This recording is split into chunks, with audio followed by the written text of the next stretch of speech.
Hey guys, what's up, and welcome to a new series I'm starting called BAC. If you don't know what BAC stands for, well, it stands for Brandon's Analytical Crap. Yes, it's a great series name. I know, I'm a genius. I really know how to come up with a name that really brings in people.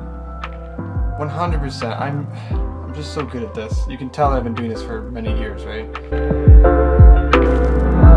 In this series, I'm going to go ahead and explain several different movies, videos that I've made, music videos, pretty much whatever I want to. It's kind of a free-form series where I just talk about something that I'm passionate about, whether that's explaining what I think it means, or the symbolism behind it, or just talking about what's good about it. So with that said, today we're talking about Withdrawal, my first short film, which I'm really excited to get into. Originally, I was going to make this like a video essay. I was going to write it out and then read it out, but then I realized that takes a lot of time. So in this video, we are going to be talking about everything Withdrawal, and that also includes the symbolism, the hidden meanings, the inspiration behind it, and just talking about the story and explaining the story from beginning to end. And I'm gonna start with you guys from the beginning of the film to the end of the film. I'm gonna try to stick with the story and why this was important and what's happening, and instead of just talking about like, oh yeah, this is why I set this shot up and here's how I set this shot up. I'll probably do that just because I want to for a couple of the scenes, but for the most part I'm gonna try to stay focused on what's important, which would be obviously the story, because I know a lot of you guys really do want to understand more about the story, and that's what my intentions are with this video. So let's get into it. I gotta put on my my headset. I can't hear anything now. I didn't realize just how close it gets to my face. Talk about a very brave move on my part to let a camera zoom up that close to my face. The great thing about this film is I really had to get out of my comfort zone.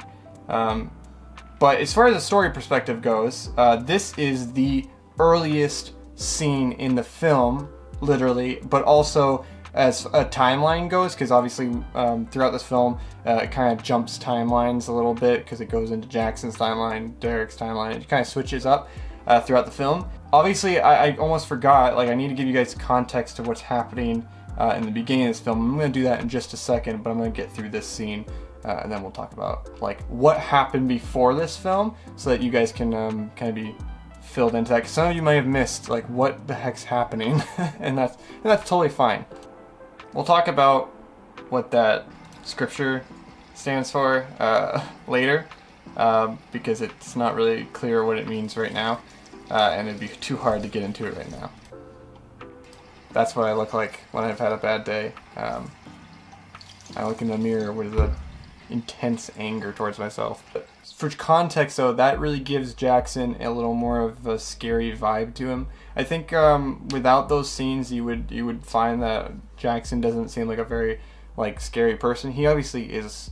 Before it was he just choked out Derek and then it went straight to his interrogation. It was just wow, this guy's he changes, on a dime. But I wanted to give you a little bit of a preview into this character and let you see he's kind of a intense dude.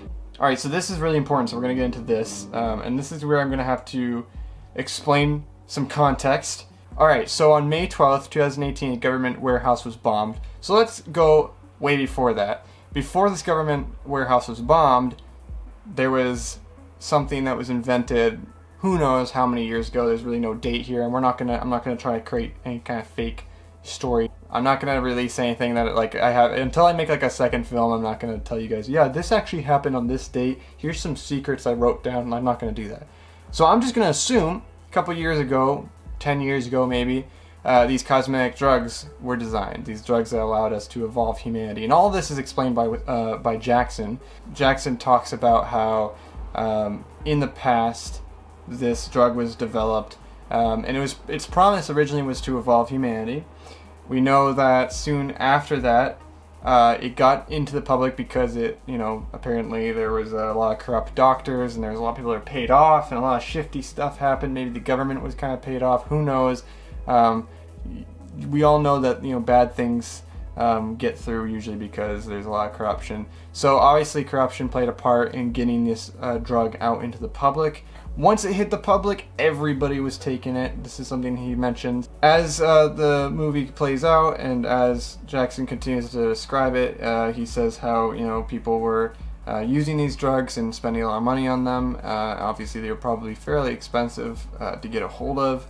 And then the economy crashed. And this is when things kind of went downhill, unfortunately, because people could no longer afford the drug.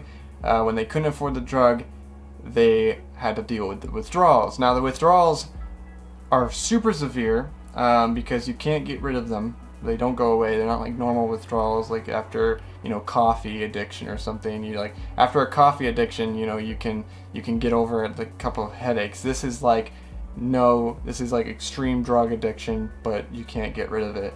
And so it kind of is a huge deal, and a lot of people are suffering because of it, and there's really no cure. So it's kind of a bad deal right now. So a lot of people die, and it's unfortunately because of their own doing. They, you know, whether it's just suicide or, you know, just going insane to the point where, you know, you do something crazy like jump off a bridge or whatever, you know. It's pretty dark stuff, and that's when, you know, this film does deal with a lot of dark topics, and that's one of them. Is suicide is pretty bad. It makes suicide the #1 cause of death, and if I am pulling the number just out of my head because I don't have my phone in my hand right now, but I checked the recent CDC report of 2014. They say that about 614,000 people die from heart disease every year. So take that number and realize, okay, for suicide to become the #1, it has to be over that number. So we're going to assume, you know, it's over 600,000 people died in 1 year because of these drugs. Who knows how many people, you know, beyond that were taking the drugs. It could be easily in the millions of people taking these drugs, even after all this death. And we know this is probably the case because soon after the government released a drug with no benefits but would remove the withdrawals. So now people were just kind of, you know, able to get by now. They could live a somewhat normal life, but they had no more benefits because they couldn't, you know, because the drug that's not what it was meant to do. So later on, Jackson describes people, when the economy started getting better, people just simply saved up their money and kept buying the drugs. It's pretty much what he describes an unending circle of just stupidity and people spending a lot of money on things that they probably shouldn't, and kind of showing that people just really don't seem to learn the first time. So it's a pretty grim story to begin with, and we don't find any of this out, what I'm just telling you, until much later in the film. But what we're seeing here on screen now is basically a description of, you know, what came as a result because of all of these things that just happened. So all of that I just told you happened, and then comes in Derek Cutter. He joins an organization, or he's a part of an organization that kind of rebels against this specific drug. So what ends up happening is this organization develops an alternative method, as it's labeled in the film. We don't know what the alternative method is. You're not going to find out what it is here, that's for sure. But we do know it exists, and we know it cures with the withdrawals in the film. That's something that Jackson describes. So now that this alternative method is all around, you know, Cure is kind of freaking out, and it's like, oh, we need to do something about this.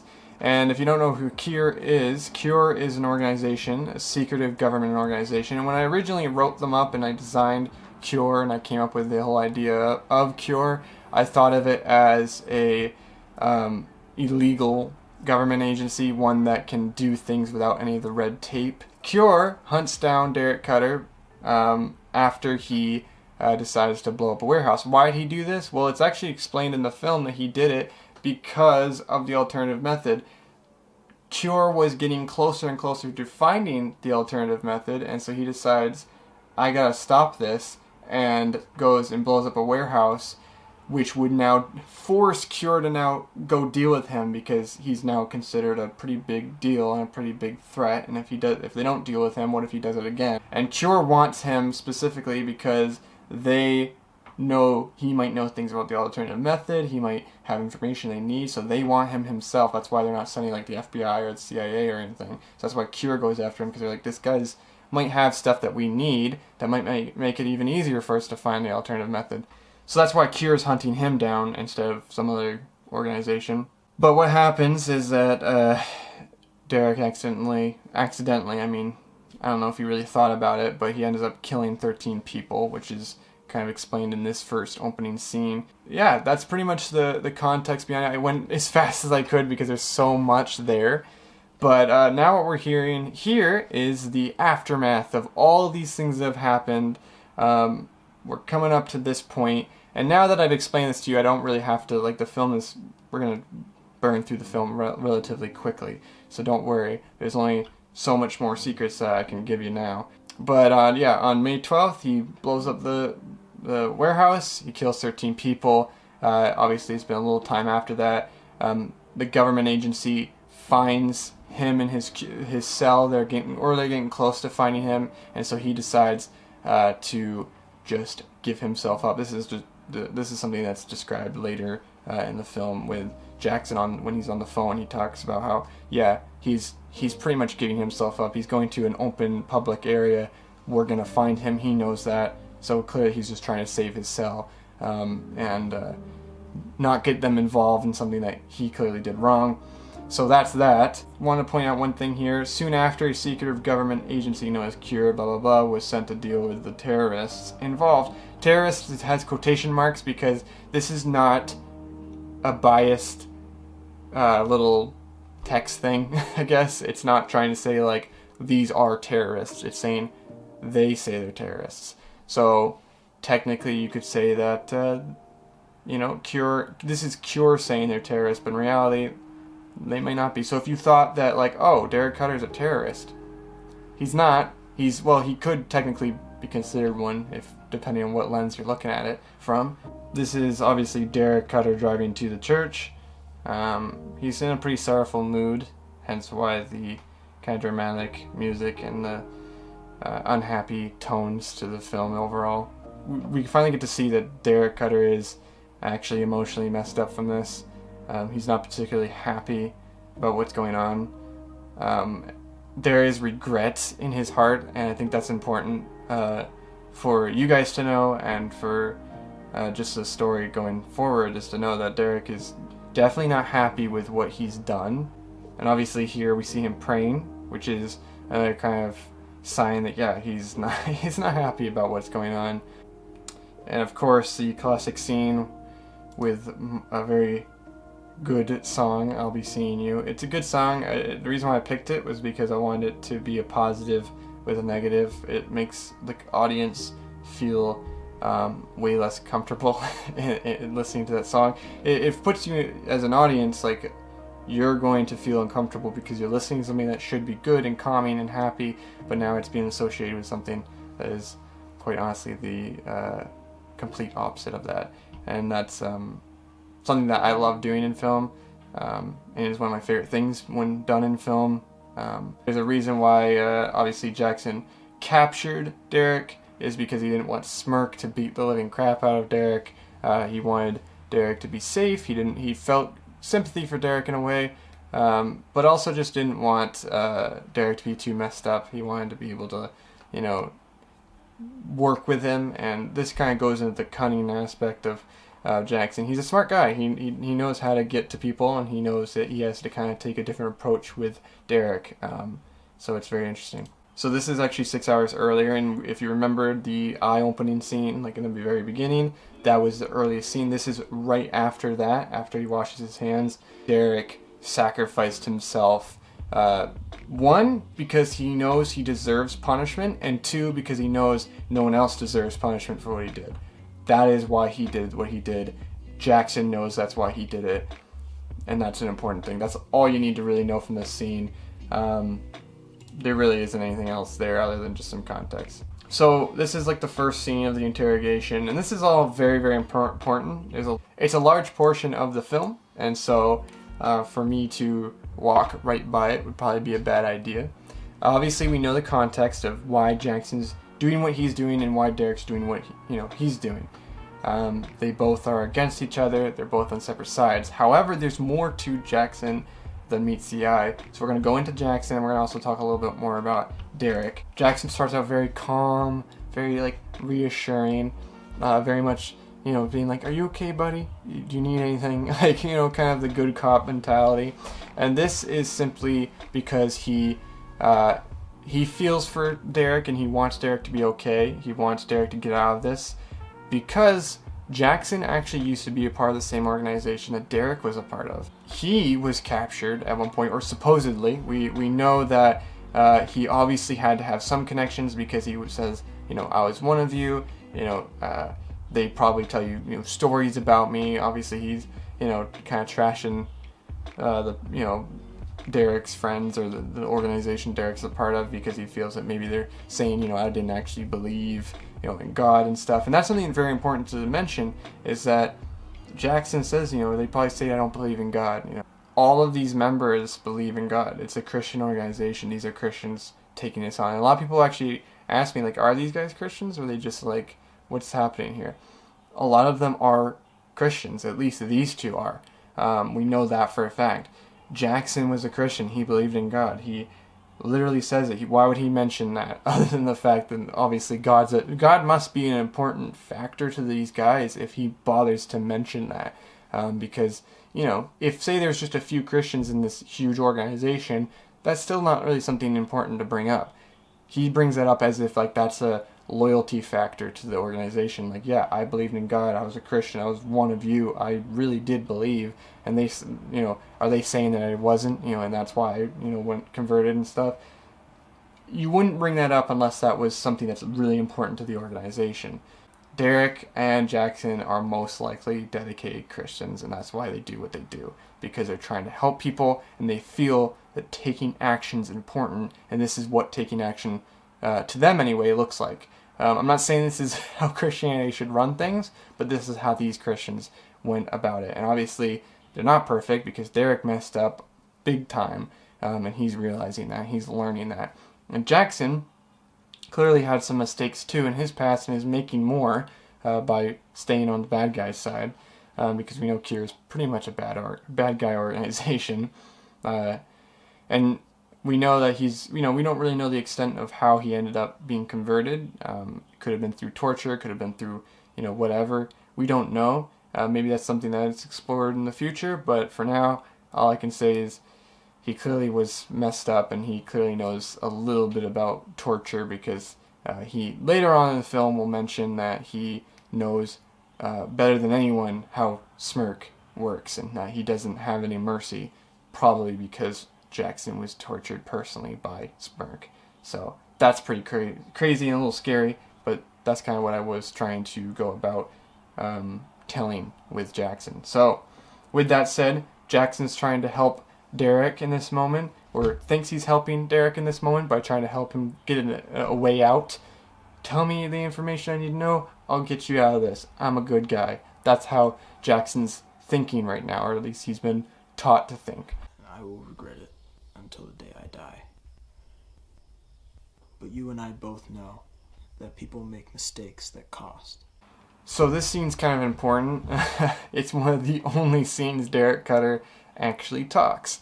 And a lot of people were asking me, like, why is that? Why doesn't Derek talk?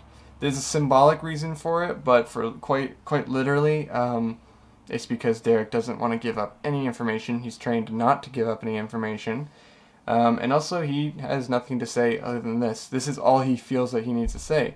But you and I both know people make mistakes that cost. And so he's kind of calling out Jackson. Jackson and him know each other. They've never met each other, but they know each other.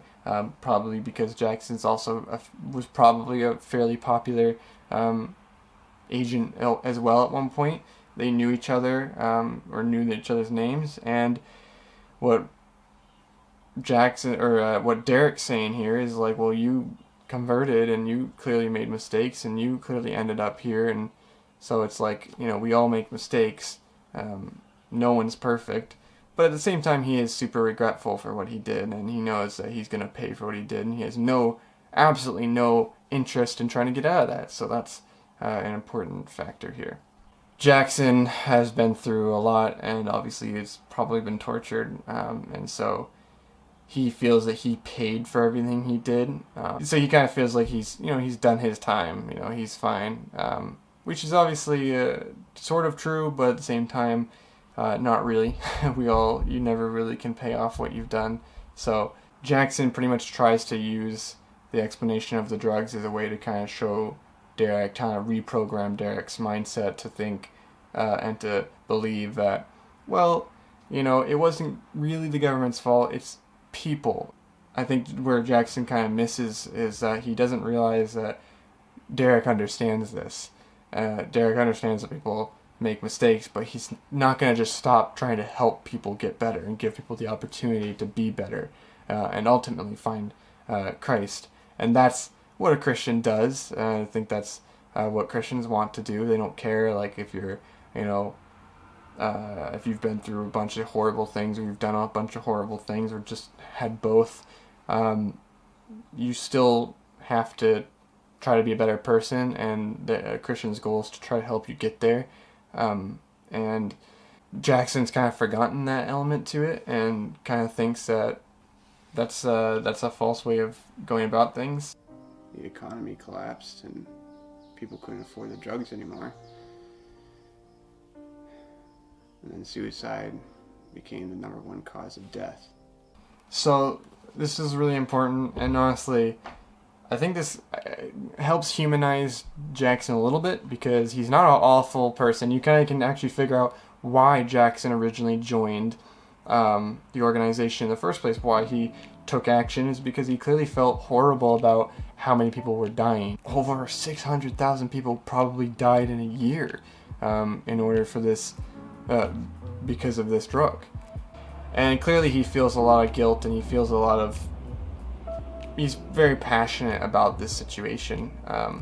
It's sad to see that he's obviously lost his way quite severely, but he clearly did care at one point, and he clearly does still care in some way, even though he's defending the drugs now. It's quite ironic, and it's quite sad to see him kind of turn against himself, and there's a lot of confliction here.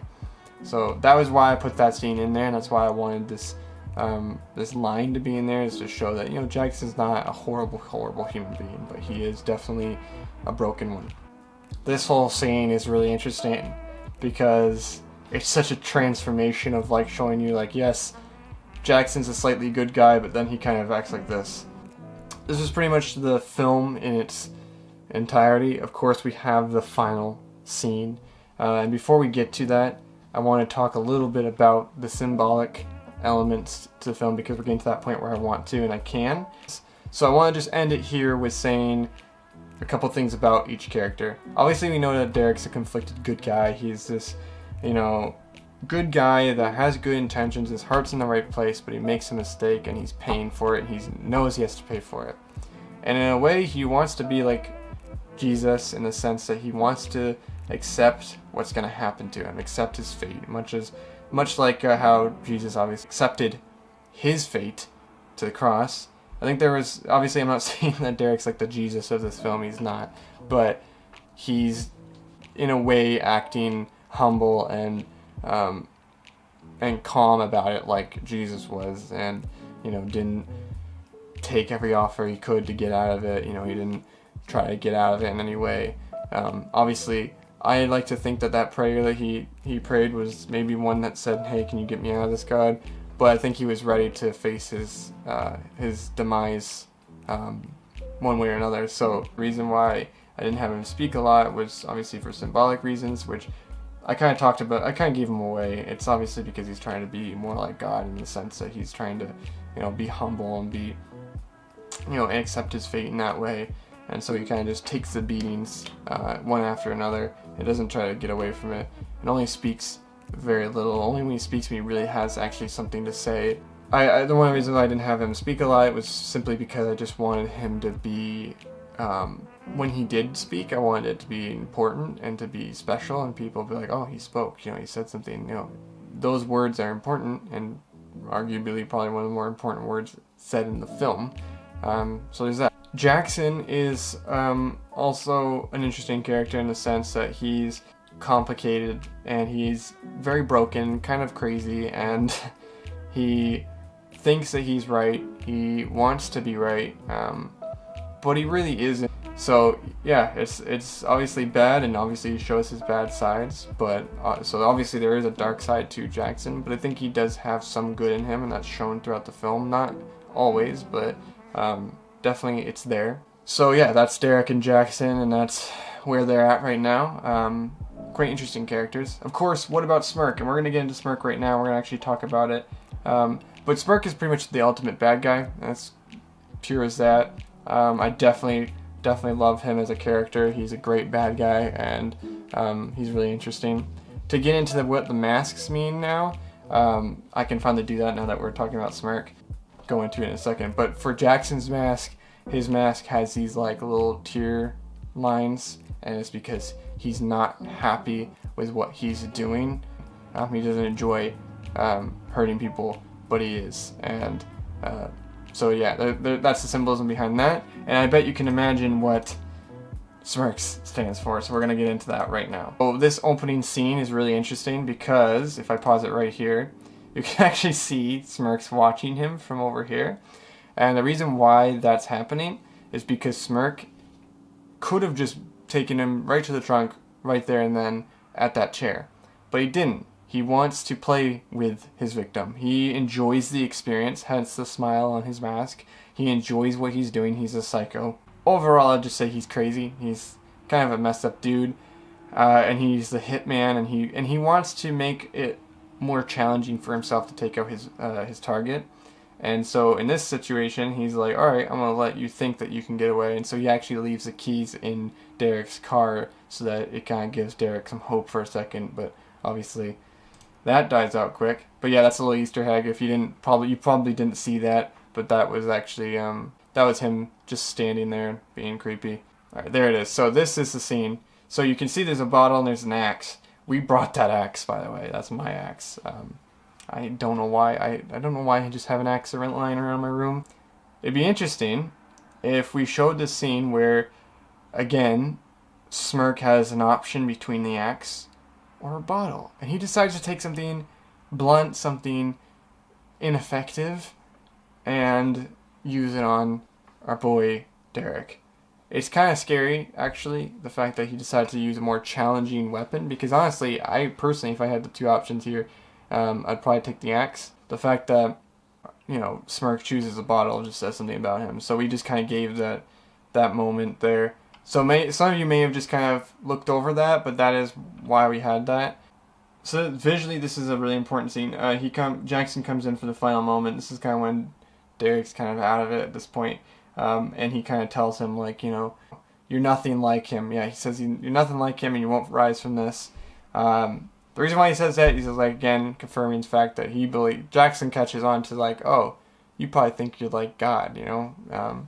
You probably think, you know, by being silent, by taking on your consequences and being, you know, a goody two-shoes, that you're like him, you know? And so in the very end there, if you heard it, it's very faint, but do you think he'll forgive us?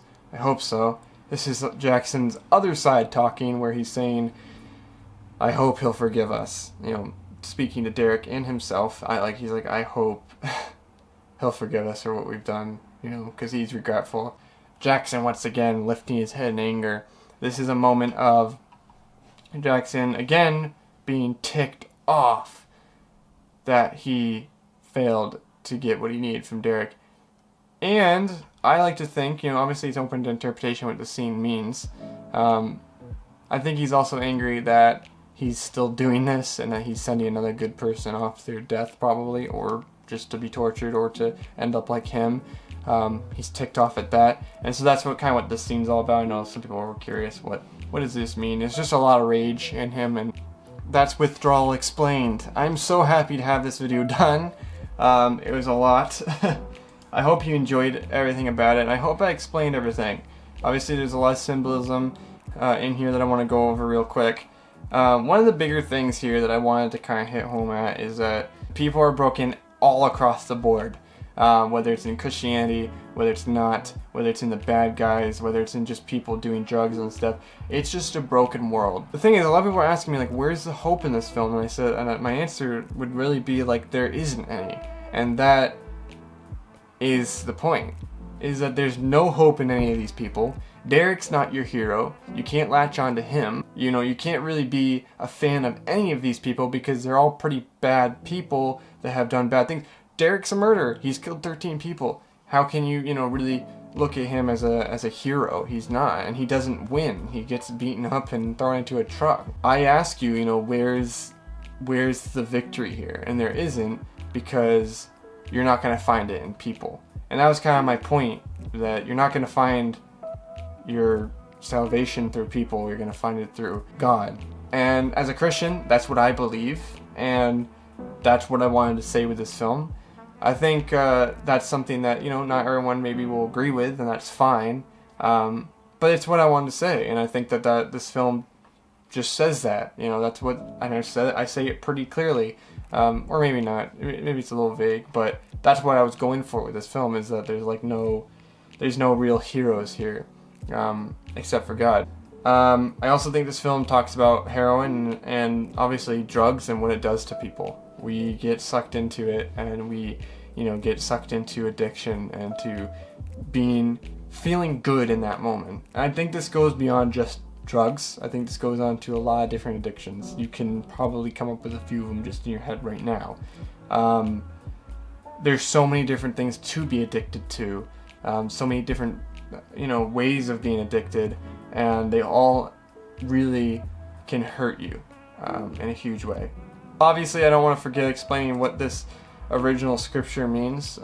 It's, "For God alone, O my soul, wait in silence, for my hope is from Him." It's basically, what I like to think of, this would be like Derek's favorite scripture, and I would put the emphasis on wait in silence, because Derek doesn't cry out for God, save me. He waits for Him in silence. He's waiting for that hope from Him, because hope is from God, not from any of these people. And again, if you're looking for the hope, it was right in front of you in the beginning of the film. But that was what I was trying to do with that scripture, and what I was trying to do with this film, is put hope right in your face, but you not get it. Isn't that ironic? So, anyway, that's pretty much all I have for you guys in this video. I hope you enjoyed. I know it's going to be a long one, probably over 20 minutes, because, oh my word. Sorry if I missed anything, and if I did, if anything didn't make sense, please, I'll try to, do the best I can when editing this video to make it all make sense. But if you have any questions of things I completely miss, put them in the comments. I will answer the best I can. Thanks for watching, and I hope you check out the next episode. Next week I'll have a big update video talking about all these new series I'm coming up with. Thanks for watching Withdrawal Explained. I'm Brandon, and I'll see you guys next time. Don't forget to subscribe and like the video, and hit the notification bell, because the notification bell will let you know when my videos are coming out. Anyway, have a good one. Bye-bye.